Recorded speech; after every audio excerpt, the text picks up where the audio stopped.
longtime subscribers in the room who might remember, it was actually typed on a manual typewriter.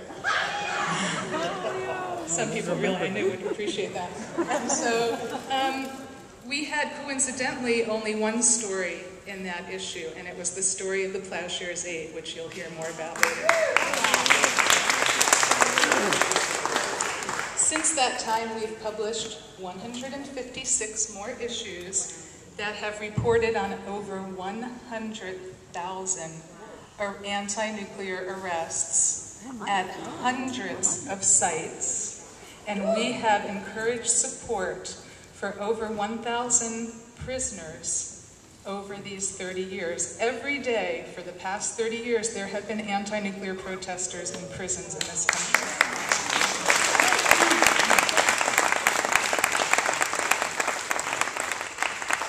While we started reporting on anti-nuclear resistance, during the first Gulf War, we also added coverage of anti-war resistance as well.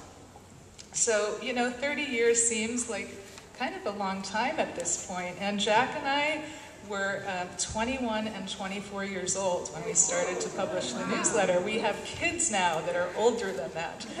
So, and I think that when we started, we knew that it was important to have a clearinghouse for the resistance and, of course, to support the people who were in prison.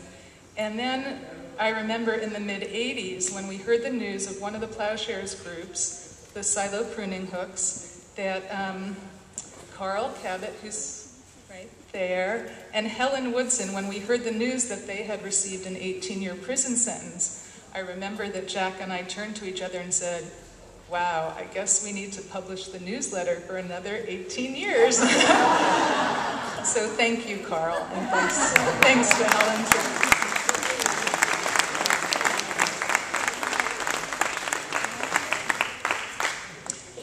Jack and I don't do this work alone, although we're the public faces. And so I want to acknowledge the many supporters and the mentors, many of you here tonight, and foremost among them, Sam Day and Phil Berrigan. When they were in prison and out of prison, they just faithfully sent us notes of encouragement, comments on articles, and so we know that they're smiling down on us tonight.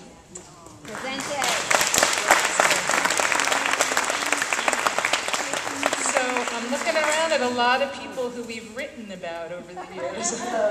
And there's lots of people who also send us information and write articles for us. I know Gail is here, and she's been updating our website for years. Allison was with us this winter helping us try to sort through 1,000 files for the archives that we're sending to Swarthmore Peace Collection.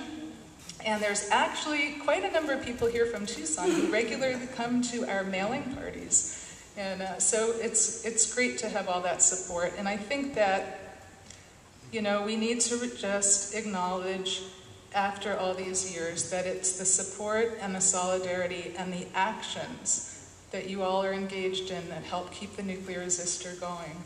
So it's really good to have this opportunity to say we need to keep on keeping on, and thank you very much.